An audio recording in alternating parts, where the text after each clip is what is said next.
আপনার জীবনে আপনার প্রকৃত বন্ধু আসলে কে? আপনার সবথেকে শ্রেষ্ঠ মিত্র আসলে কে? তিনি যিনি সময় এলে পরে আপনাকে সাহায্য করেন, নাকি তিনি যিনি সময় এলে পরে আপনাকে অর্থ দেন? দেখুন, আমরা হলাম মানুষ, আমাদের জীবনে লেনদেন চলতেই থাকে। এটা আমাদের জীবনের অভিন্ন অংশ।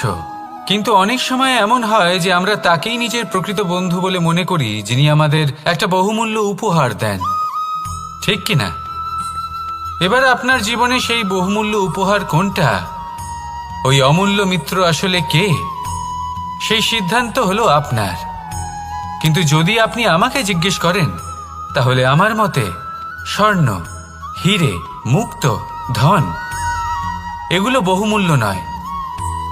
বহুমূল্য হলো সঙ্গ, যখন আপনি একা হয়ে যাবেন; সময়, যখন আপনার তাকে প্রয়োজন হবে; সমর্পণ, যখন আপনার বিশ্বাসের প্রয়োজন পড়বে।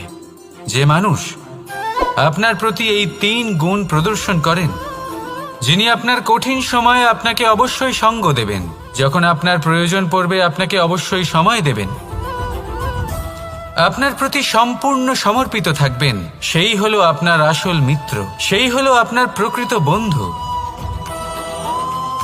কারণ সত্যি বললে, বন্ধুত্বের অর্থই হলো নিজেকে সম্পূর্ণরূপে কারোর কাছে সমর্পণ করে দেওয়া। তাই আপনার সেই বন্ধুর জন্য নিজের প্রাণ উজাড় করে দিন, আর ভালোবেসে বলুন, রাধা রাধা। মানুষ জীবনে 3টে কাজ অবশ্যই করে থাকে: কিছু দান করে, কিছু গ্রহণ করে, আর কিছু ত্যাগ করে দেয়। এটাও ভাবতে থাকে যে এটা করলে কিভাবে করবে। দেবার জন্য পর্যাপ্ত ধন নেই, নেবার জন্য সংসারে অত স্নেহ নেই, আর ত্যাগ করার জন্য জীবনে এত সুখই নেই, তাহলে কিভাবে করবে? আসলে আমরা বস্তুগত চাহিদা অর্জনে এত ব্যস্ত হয়ে পড়ি যে আমরা বুঝতেই পারি না যে কি নেবার আছে, কি দেবার আছে, আর কি ত্যাগ করার আছে। তাহলে আজ আমি আপনাকে বলেই দিই, মনে রাখবেন এই 3টে গুরুত্বপূর্ণ গুণ, 3টে গুরুত্বপূর্ণ কথা। দেবার জন্য আছে দান, নেবার মতো আছে জ্ঞান, আর ত্যাগ করার মতো আছে অহংকার। যখন আপনি দান করতে শিখে যাবেন, জ্ঞান অর্জন করার শক্তি আপনা থেকেই আপনার মধ্যে চলে আসবে। আর যখন এই জ্ঞান আপনার মধ্যে প্রবেশ করবে, অহংকার আপনা থেকেই আপনার থেকে দূরে চলে যাবে। যে ব্যক্তি এই 3-এর মধ্যে ভারসাম্য বজায় রাখতে পারে, তার বর্তমান, ভূত, ভবিষ্যৎ, লোক, পরলোক সব কিছু শুধরে যায়। যেই দিন আপনি দান করতে শিখে যাবেন, জ্ঞান আহরণ করতে শিখে যাবেন, অভিমান ত্যাগ করতে শিখে যাবেন, আপনার সর্বশক্তিশালী, সর্বশক্তিমান পরমেশ্বরেরও প্রয়োজন পড়বে না। কারণ তখন ঈশ্বর আপনার মধ্যেই বাস করবেন। তাহলে আসুন আর আমার সাথে ভালোবেসে বলুন, রাধা রাধা। জীবনে অনেক সময় সমস্যা আমাদের চারদিক থেকে ঘিরে ফেলে। এই সমস্যা নানান ধরনের হতে পারে। আর্থিক সমস্যা হতে পারে, পারিবারিক সমস্যা হতে পারে, কোনো সম্পর্ক নিয়ে সমস্যা হতে পারে, কখনো কোনো দৈনিক সমস্যা হতে পারে, কখনো কোনো দ্বন্দ্ব হতে পারে, অনেক সমস্যা হতে পারে। কিন্তু যখনই কোনো সমস্যা আসে, আমাদের মনে তার জন্য একটা উত্তর অবশ্যই থেকে থাকে, যা আমাদের অন্তরে রয়েছে। একে আমরা বলি আত্মা। আত্মা হলো পরমাত্মারই রূপ, আর পরমাত্মা তা কখনোই কিছু অনুচিত চাইবে না। তাই তো এই আত্মা খুব ভালো করে জানে যে কোনটা উচিত আর কোনটা অনুচিত। যদি আসল বিষয়ের কথা বলি, তাহলে আপনাকে নিজের মনকে বুঝতে হবে। কারণ আত্মা তো পরমাত্মা থেকেই আসে। কিন্তু এই মন মানুষ জন্ম থেকেই প্রাপ্ত করে, যার বিকাশ হয় এই সংসারকে দেখে। যেদিন আপনার এই মন আর আপনার এই আত্মা, এই দুই এক হয়ে যাবে, আত্মসাৎ হয়ে যাবে, সেদিন আপনার জীবনে না কোনো সমস্যা থাকবে, না কোনো ঝঞ্ঝাট থাকবে, না কোনো সংকট থাকবে। কারণ আপনার কাছে সেই সমস্ত সমস্যার সমস্ত বিপদের সমাধান থাকবে, আর তাও আপনারই অন্তরে। তাহলে আসুন আর আমার সাথে ভালোবেসে বলুন, রাধা রাধা। ভক্তি আর শক্তি, এই দুইয়ের মধ্যে সম্পর্ক অত্যন্ত সরল। মানুষ ভক্তি করেন যাতে তিনি শক্তি লাভ করতে পারেন, আর শক্তি লাভ করার পরে ভক্তিভাব ভুলে যান, আর শক্তির প্রতি আসক্তিতে মত্ত হয়ে যান, আর সেখান থেকেই তার বিনাশ শুরু হয়। কেন? কারণ ভক্তির দ্বারা প্রাপ্ত শক্তি অন্য কারোর হিতের জন্য ব্যবহার করতে হয়, অন্য কারোর মঙ্গল করার জন্য ব্যবহার করতে হয়, কারোর বিনাশের জন্য নয়। এবার যদি আমি আপনাদের একটা উদাহরণ দিয়ে বোঝাই, তাহলে কোদাল দিয়ে আমরা মাটি কোপাতে পারি, একটা গর্ত খুঁড়তে পারি যাতে একটা নতুন বৃক্ষ জন্ম নিতে পারে, একটা বৃক্ষ যা অন্য জীবকে ফল প্রদান করবে, যাত্রীদের ছায়া প্রদান করবে। কিন্তু এই কোদালের ব্যবহার যদি আমরা অন্য কারোর ক্ষতি করার জন্য করি, তাহলে ক্ষতি শুধুমাত্র আমাদেরই হবে। তাই জীবনে যদি আপনি কোনো শক্তি লাভ করেন, হয়তো ভক্তির দ্বারা বা অন্য যেখান থেকেই হোক, তার সদ্ব্যবহার করতে শিখুন, নয়তো এই প্রাপ্ত শক্তি আপনার পতনের কারণ হয়ে দাঁড়াবে। তাহলে আসুন আমার সাথে ভালোবেসে বলুন, রাধা রাধা। বরদান অত্যন্ত বিচিত্র এক বিষয়, কিন্তু দেখতে গেলে এই বরদান কি না করতে পারে। এক দরিদ্রকে রাজা বানিয়ে দিতে পারে, একজন দুর্বলকে এই সংসারের সব থেকে শক্তিশালী ব্যক্তি বানিয়ে দিতে পারে। কিন্তু আমরা ভুলে যাই এক অত্যন্ত গুরুত্বপূর্ণ কথা, বরদান এই শব্দের শেষে দান লুকিয়ে রয়েছে।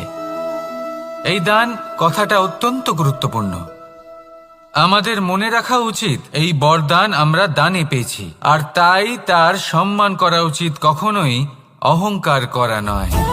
আর যে ব্যক্তি বরদান পেয়ে অহংকার করেন, তার যা ক্ষতি হয় তা হলো এই বরদান তার থেকে কেড়ে নেওয়া হয়। বর অর্থাৎ শ্রেষ্ঠ, অর্থাৎ বরদানের অর্থ হলো একটা শ্রেষ্ঠ দান, এবং তার ব্যবহার যদি আপনি কারোর ক্ষতি করার জন্য করেন, তাহলে ক্ষতি শুধুই আপনার হবে। তাহলে এই বরদানের সম্মান করুন, উচিত পথে চলুন, আর উচিত উদ্দেশ্য নিয়ে এর ব্যবহার করুন, সব কিছু ভালোই হবে। তাহলে আসুন আর আমার সাথে ভালোবেসে বলুন, রাধা রাধা। পিতা আর পুত্রের সম্পর্ক অত্যন্ত মধুর হয়ে থাকে। পিতা স্বপ্ন দেখেন, তাকে পূর্ণ করার সকল সম্ভাব্য চেষ্টা করেন, কিন্তু তাও অনেক সময় ওনার স্বপ্ন অপূর্ণ থেকে যায়। তখন পিতা ভাবেন যে স্বপ্ন উনি পূর্ণ করতে পারেননি, ওনার সন্তান তা অবশ্যই পূরণ করবে। যে স্থানে উনি কখনো পৌঁছতে পারেননি, সেই স্থানে ওনার পুত্র অবশ্যই পৌঁছবে। পিতা নিজের সন্তানের ভবিষ্যৎ নিয়ে সেই স্বপ্ন দেখেন, আর যখন সেই সন্তান সামনে এগোতে থাকে, তখন তার দুঃখ হয় না, বরং গর্ব হয়। ওনার ভালো লাগে এটা দেখে যে ওনার সন্তান অনেক উন্নতি করছে। কিন্তু যখন সন্তান নিজের অভিভাবকের শক্তি দেখে, তার যশ দেখে হিংসা করতে থাকে, সমস্যা সেইখানেই শুরু হয়। সেই জন্য সকল সন্তানকে এটা মনে রাখতে হবে, দেখুন, পুত্র হবার সুবাদে, এক সন্তান হবার সুবাদে এটা হলো আপনার অধিকার যে আপনি আপনার পিতার থেকে বেশি উন্নতি করবেন। আপনার পিতাও এটাই চান, কিন্তু সুস্থভাবে এটা করুন। একটা রেখা টেনে নিন, যাতে আপনি তাতে এগোতে পারেন, আর আপনার পিতার তাতে গর্ববোধ হয়, আর সেই বিষয়ে দুঃখ না হয় যে আমার সন্তান আমাকেই ছোট করার চেষ্টা করছে। ইতিহাস সাক্ষী রয়েছে, যে মানুষ অন্য কাউকে ছোট করার চেষ্টা করেছেন, সেই মানুষই ছোট হয়ে গেছেন। আর আমার মনে হয় না আপনি এটা চান, কারণ কোনো একদিন আপনিও কারোর পিতা হবেন। আসুন আমার সাথে ভালোবেসে বলুন, রাধা রাধা। সাথী। সাথী এই শব্দটির ব্যাখ্যা কে কিভাবে করে? মিত্র, সখা, বন্ধু, কিন্তু অর্থ একটাই। তিনি যিনি আপনার সঙ্গী হন আর তিনি যার সাথী আপনি হন। এবার সব থেকে বড় প্রশ্ন হলো এটাই যে তিনি কে হতে পারেন যাকে আপনি আপনার সাথী বলে মেনে নিতে পারেন, নিজের সখা, নিজের মিত্র, নিজের বন্ধু মেনে নিতে পারেন। আপনার সাথী হলেন তিনি যিনি দুঃখের সময় আপনার পাশে থাকবেন, আপনার হাত ধরে থাকবেন। আপনার সাথী হলেন তিনি যার হাত আপনি নিজের সুখের দিনে ধরে থাকবেন। সেই সাথীরই হাত ধরুন যিনি দুঃখে সবসময় আপনাকে সাহায্য করার জন্য তৎপর হয়ে থাকেন, আপনার পাশে থাকেন, আর যাকে সুখের দিনে আপনি আপনার সাথে রাখতে পারেন। আর যখন আপনার সাথে আপনার এই সাথী থাকবে তখন আপনি এটা বুঝবেন যে যখন জীবনে দুঃখ আসে তখন এই দুঃখ কমে যায়, সবার মধ্যে ভাগ হয়ে যায়। আর যদি তখন সুখ আসে তাহলে সেটা সবার উপস্থিতিতে আরো বেড়ে যায়। এটাই হলো প্রেম, এটাই হলো ভালোবাসা, এটাই হলো সঙ্গ। যেমন সম্পর্ক আমার আর রাধার মাঝে। তাহলে আসুন আর আমার সাথে ভালোবেসে বলুন, রাধা রাধা। আমাদের মনে যখন কোনো প্রশ্ন ওঠে, কোনো দ্বন্দ্ব জাগে, তখন আমরা যাই আমাদের গুরুর কাছে, আমাদের আরাধ্যের কাছে গিয়ে জিজ্ঞেস করি। এইভাবেই একদিন আমি পৌঁছলাম আমার আরাধ্যের কাছে, আমার মহাদেবের কাছে, আর ওনাকে প্রশ্ন করলাম যে মহাদেব, জীবনে আনন্দ পাওয়ার, উৎসব পালনের, প্রেম ভাগ করে নেবার, জীবনকে উপভোগ করে নেওয়ার সর্বশ্রেষ্ঠ সময় কোনটা? মহাদেব হাসলেন আর উনি বললেন, জীবনে উৎসব পালনের সব থেকে শ্রেষ্ঠ দিন হল মৃত্যুর ঠিক আগের দিনটা। প্রেম ভাগ করে নেওয়ার সব থেকে শ্রেষ্ঠ মুহূর্ত হল মৃত্যুর ঠিক আগের মুহূর্ত। জীবনকে উপভোগ করে নেওয়ার সর্বশ্রেষ্ঠ প্রহর হল মৃত্যুর এক প্রহর পূর্বে। তখন আমি চমকে গেলাম। আমি বললাম, কিন্তু মহাদেব, মৃত্যু তো অনিশ্চিত, আমরা জানিও না কবে আমাদের মৃত্যু হবে। মহাদেব আবার হাসলেন। উনি বললেন যে যদি আমরা এভাবে জীবন কাটাই যে আমরা জীবনের প্রত্যেক দিন, প্রত্যেক মুহূর্ত, প্রত্যেক প্রহর শেষ বলে মনে করি, তাহলে আমাদের সমস্ত জীবন আনন্দের সাথেই অতিবাহিত হবে। কি বলেন? তাহলে আপনিও এই কথা মনে রাখুন আর আমার সাথে ভালোবেসে বলুন, রাধা রাধা। জীবনে অগ্রসর হওয়ার জন্য আমাদের কাকে প্রয়োজন হয়? মাতা পিতা, বন্ধু, প্রেম, সাহায্য, অর্থ, পরিশ্রম, আশা। ভিন্ন ভিন্ন মানুষ ভিন্ন ভিন্ন বিকল্প চয়ন করে। যদি আমি আপনাকে বলি তাহলে জয় আর পরাজয়ের মন্ত্র দুটো শব্দের উপর নির্ভর করে, মেনে নেওয়া আর দৃঢ় হওয়া। যদি মেনে নেন তাহলে হেরে যাবেন, যদি দৃঢ় হন তাহলে নিশ্চিত রূপে জয়ী হবেন। যদি কখনো আপনি ক্লান্ত হয়ে ওঠেন, আপনি দুঃখী হন, পুরোপুরি ভেঙে পড়েছেন, তখন মেনে নেবেন না যে আপনি ভেঙে পড়েছেন, নয়তো হেরে যাবেন। তখন উল্টে স্থির করবেন যে যাই হয়ে যাক না কেন আমি জয়ী হবই। আর আপনি দেখবেন যে জয় নিশ্চিত রূপে আপনার কাছেই আসবে। তাহলে এই কথা মনে রাখবেন আর আমার সাথে ভালোবেসে বলবেন, রাধা রাধা। সময়, জীবন, কাল। দেখতে গেলে এই তিনটি শব্দ একটি শব্দেরই সমার্থক শব্দ মনে হয়, কিন্তু এই শব্দগুলির অর্থ কি সমান? কখনোই নয়।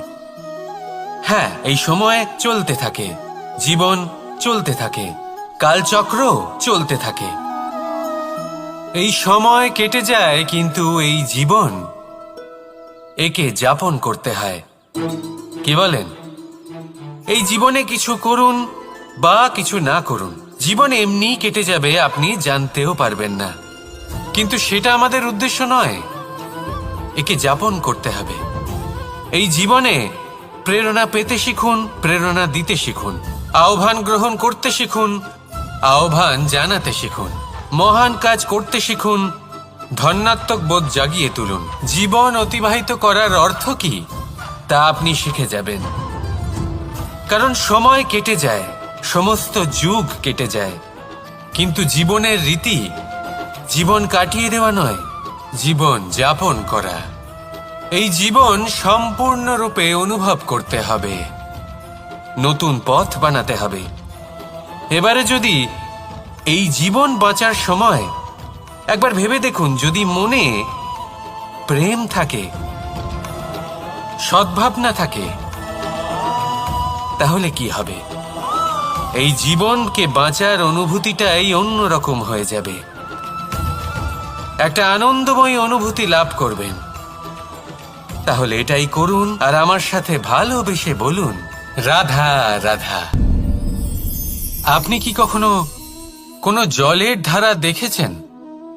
তার সামনে যতই মাটি থাকুক না কেন, যতই কাদা থাকুক না কেন, যখন এই জলের ধারা বইতে আরম্ভ করে দেয়, তখন এই কাদাকে নিজেই ধুয়ে নিয়ে যায়।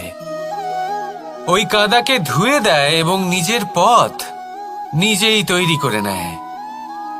তাহলে আপনিও এরকম জলের মতো হয়ে উঠুন। যদি হয়ে উঠতে পারেন, তাহলে নিজের মনের, নিজের ভাবনার, নিজের জীবনের যত অনাবশ্যক তত্ত্ব আছে, অনুপযোগী অংশ রয়েছে, অর্থাৎ অপরিষ্কার অংশ রয়েছে, তা নিজে থেকেই নির্মল হয়ে উঠবে।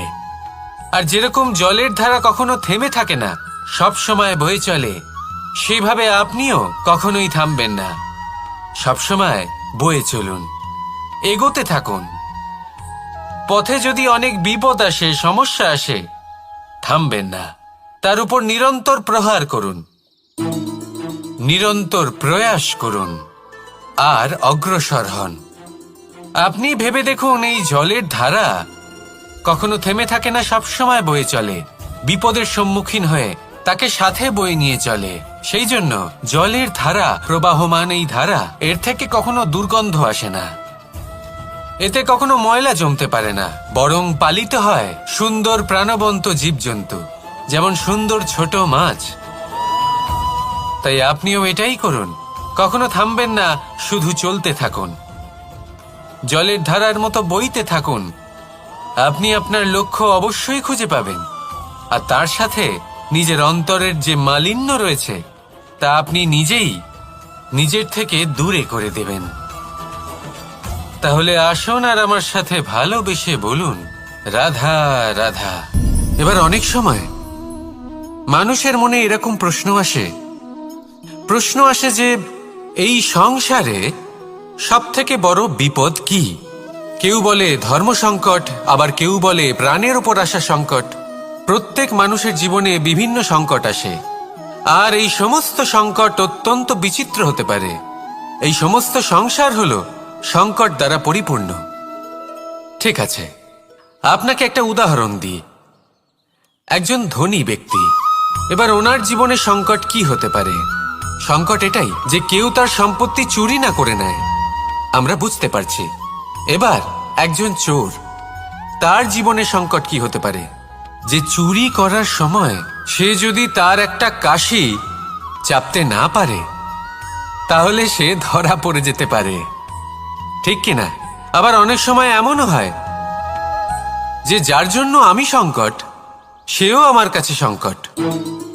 যেমন এই পরিস্থিতিতে দেখুন, সংকট হলো সংকট, এ তো জীবনে থাকবে, কিন্তু এর সম্মুখীন কিভাবে হওয়া যায়? খুব সরল, সব এটার ওপর নির্ভর করে, মনের ওপর। এই মনকে নিয়ন্ত্রণ করলে সব ঠিক থাকবে। এবার যদি ধনী ব্যক্তি মনকে নিয়ন্ত্রণ করে ফেলেন, নিজের অর্থের ব্যবহার শুভ কাজের জন্য, সমাজের সেবার জন্য বিকাশ করতে করেন, ওই অর্থকে একত্রিত করে না রাখেন, তাহলে চুরির সমস্যা, এই সংকট সেখানেই কেটে যাবে। এবার যদি কথা বলি সেই চোরের, তাহলে চোর যদি নিজের মনকে সংযত করে নেয়, যদি নিজের কর্মকে নিয়ন্ত্রণ করতে পারে, তাহলে এমন কোনো স্বর নেই যা ওকে ধরা পড়তে বাধ্য করবে।